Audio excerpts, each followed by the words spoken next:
This episode of Run It Back Philly is brought to you by Mojo. Mojo is an app that lets you invest in athletes like a stock market. If you know ball, you want to put money in an athlete right now because you think they're going to perform this season and become something, then you turn it for a profit. It works just like a stock. You could have invested in Isaiah Joe while he was playing under Doc Rivers. Now look at him in OKC.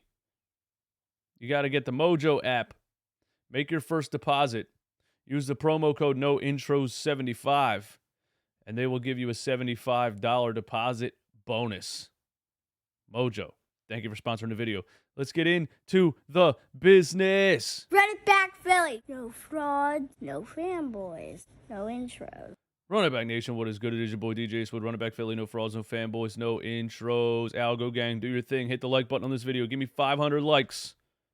Subscribe to the channel if you're brand new. Turn your notification bell on. If you want notifications are not working, turn it off, turn it back on. All right? Let's get right down to business. Sixers lose last night to the Miami Heat, 101-99, and we had a good time in the playback room, by the way. Join us watching games live on Playback TV, playback.tv/runitbackphilly. But yeah, they lost. They came up short. I want to talk about the main reasons they lost. All right, there's a lot of ways we could go. There's a lot of things we could say about why they lost, how they lost, what the main reason is, what this with this player, that player, whatever. We're going to talk about the main reasons, okay? Because looking at the stats, the first thing that really, really pops out to me is pace, okay? The Philadelphia 76ers still play one of the slowest paces in the NBA. When the rest of the NBA is getting younger, more athletic, shooting more shots, shooting more threes, running up and down the floor, the Sixers are running a slow half-court offense, and in turn, you just get less shots overall. In the entirety of the game, you get less shots. Last night against the Miami Heat, the Philadelphia 76ers shot 28 threes.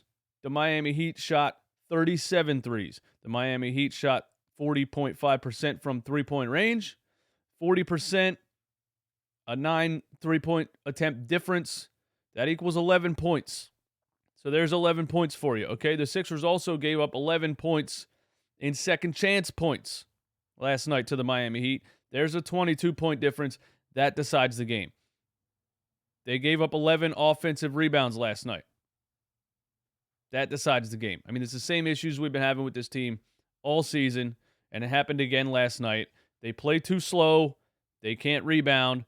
They give up too many threes on the other side. At the end of the day, you're trading twos for threes. It's just what it is. The main field goal numbers, the Miami Heat shot 81 field goals. The Sixers shot 73. Miami shot 37 threes. We shot 28 threes. We didn't shoot terrible percentages or anything like that. They just beat us because they got more shots up. You can't compete with playoff teams if they're shooting 11 more three-pointers than you, or 9 more, whatever it was, okay? That's number one. Number two, Tobias Harris was an embarrassment last night. An embarrassment. An embarrassment, man. Tobias Harris had 2 points. Let me make sure I get the numbers accurate, okay? Tobias Harris had 2 points. I hate NBA.com, man. You got to scroll back and forth to find. In 34 minutes, he had 2 points. 2 points from Tobias Harris in 38 minutes. Now, we've been saying trade Tobias Harris for a long time. And the reason is that he's making max money, and he's not good!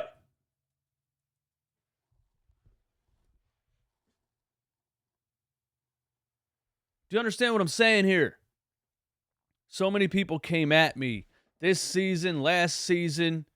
I can't even believe there's Tobias Harris fanboys out there, but there really is. And when he had a couple of good games this regular season, you know, I started getting the DMs, I started getting the tweets, I started getting the mentions on Instagram. Somebody sent me a Tobias Harris apology form. And I said, just wait on it. Just wait on it. Just wait on it. Tobias Harris is an okay third or fourth option on a great team. But you cannot be paying a third or fourth option $39 million a year. The reason the Sixers are top heavy, literally the sole reason The 76ers are top heavy and can't be deep like the Boston Celtics and can't get the bench depth that the best teams in the NBA have is because Tobias Harris is making up 35% of the salary cap. It's just a fact.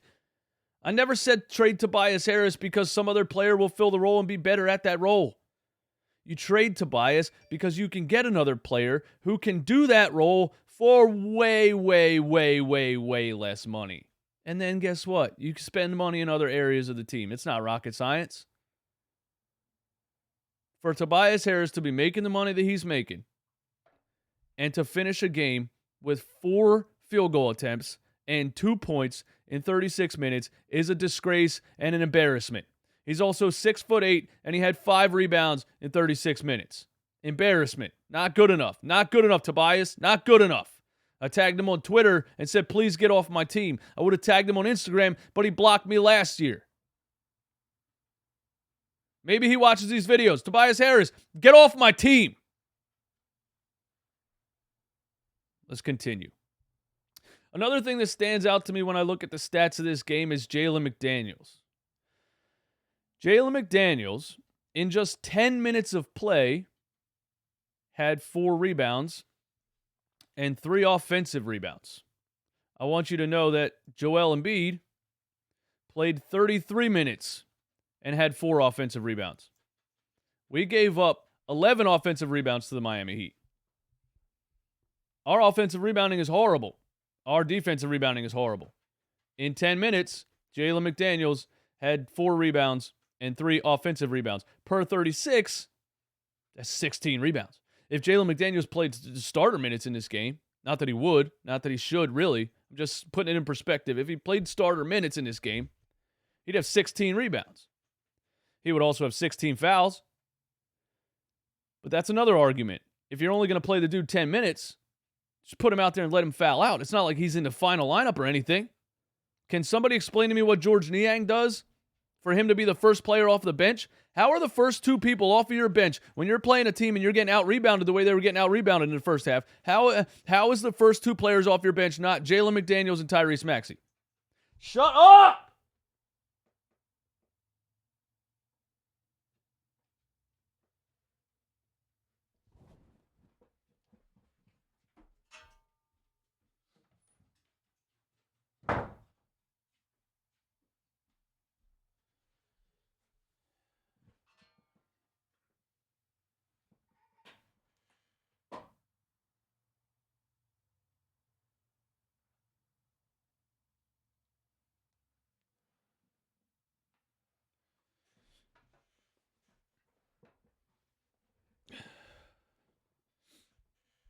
How are the first 2 players off your bench not Jalen McDaniels and Tyrese Maxey? I need to know that. I need to know. When you're playing an athletic team and you know, do you know, or does Doc Rivers know? Does he know that rebounding is going to be an issue? And interior defense is going to be an issue. And perimeter defense is going to be an issue. How is George Niang the first player off your bench? I need to know. George Niang once again came in and got mollywopped. Got his ass kicked from the jump. George Niang is basically unplayable against good athletic NBA teams at this point. And it's not a shot to George Niang.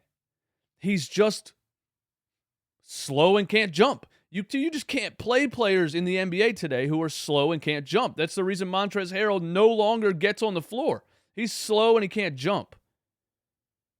Why is George Niang coming in the game first against the Miami Heat? This team needs more athletes. They got one in the Jalen McDaniels trade, and he played 10 minutes in the game. I need more Jalen McDaniels. James Harden choked at the end of this game. He choked so hard. He choked so hard. He had a drive to the right side, which, first of all, in the fourth quarter, down the stretch, I think it was a minute left or whatever, he had a screen with Joel Embiid, and the Miami Heat switch on the screen because they switch on everything because athletic teams can switch on everything. And Joel has Gabe Vincent on him. James Harden, around the screen after Miami switches, has Bam Adebayo on him, and he takes Bam Adebayo on an ISO instead of giving the ball to the mismatch, Joel Embiid, on Gabe Vincent. James Harden ISOs Bam Adebayo in crunch time. Drives baseline, leans in, hooks the arm, like he's done his whole career, flops out of bounds, turnover, looks at the referee yelling and screaming. This is the same James Harden I've seen for 15 years. I think James Harden can help this team win, but God damn it, stop flopping!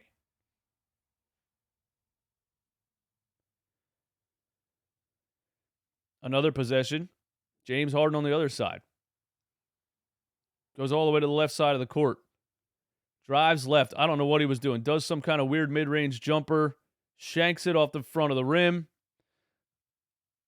Tips his own loose ball. Chases down the loose ball. Grabs the ball. And instead of trying to get it to somebody or kicking it out or calling a timeout, he flops. He just falls over with the ball in his hands. Official looks right at him. Turnover. And he's yelling at the ref for a foul.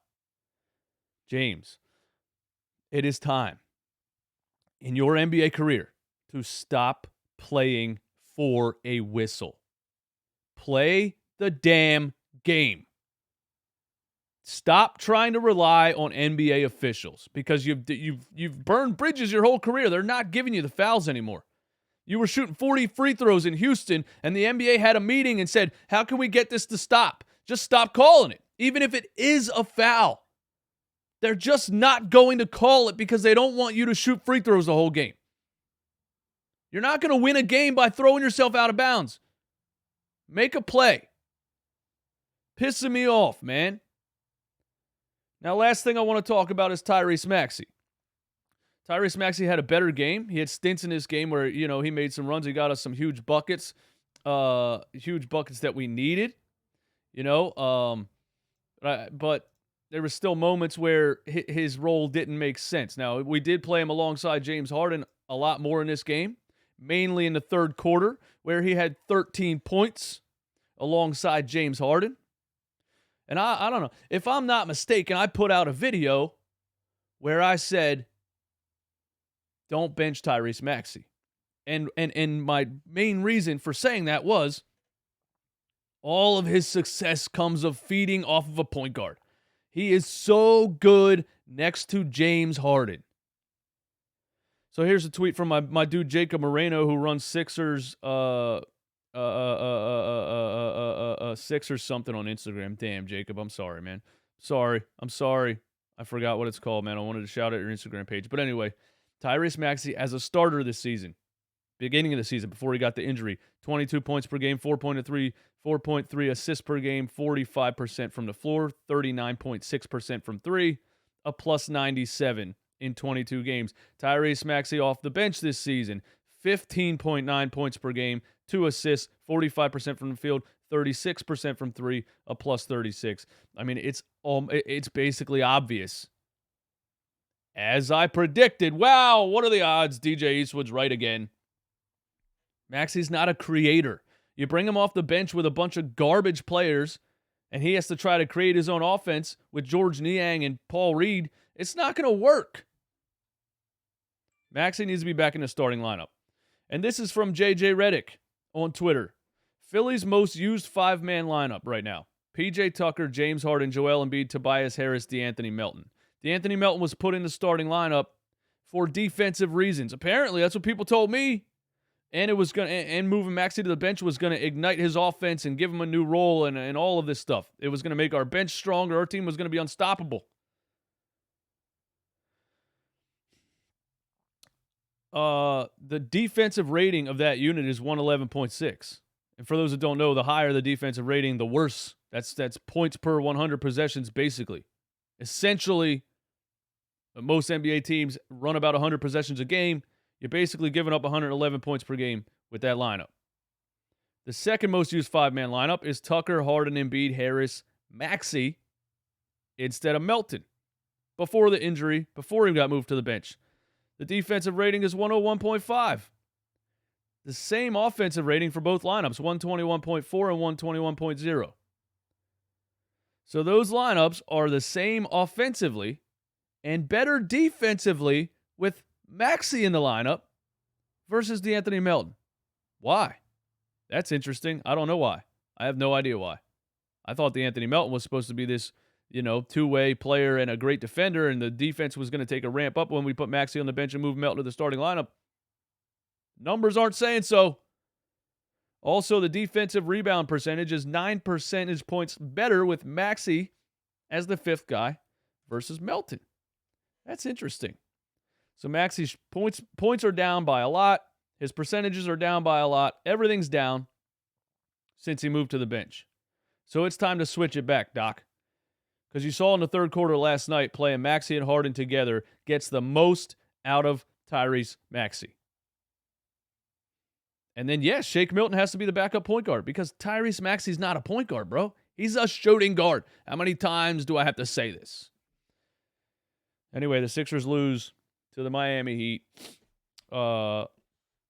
James Harden got a wide open shot to win the game and hit the back of the rim. It was a terrible effort in the first half of the game. The Sixers continue with the same issues, the same rebounding issues, the same transition defense issues, the same issues we've seen the whole season. I need more Jalen McDaniels. I need more Maxey with Harden. George Niang should not be your first guy off the bench. We're approaching the gauntlet, ladies and gentlemen. The gauntlet. I know, fanboys. I know. You were telling me, oh, why is everybody so negative? This team's 20-5 in their last 25 games, and the fan base is down on the team. Because we watch games, bro. We see what's happening. You can't be the bottom of the league in rebounding, transition defense, defending the rim, perimeter defense, everything else, and be a contender. The Sixers are top-heavy. They get wins because Joel Embiid puts up 50-point quadruple doubles. They do not have depth and contribution from enough players to sustain those wins. This is not rocket science. You guys hit the like button, subscribe to the channel, all that stuff, man. I'll catch you guys on the next one. Peace.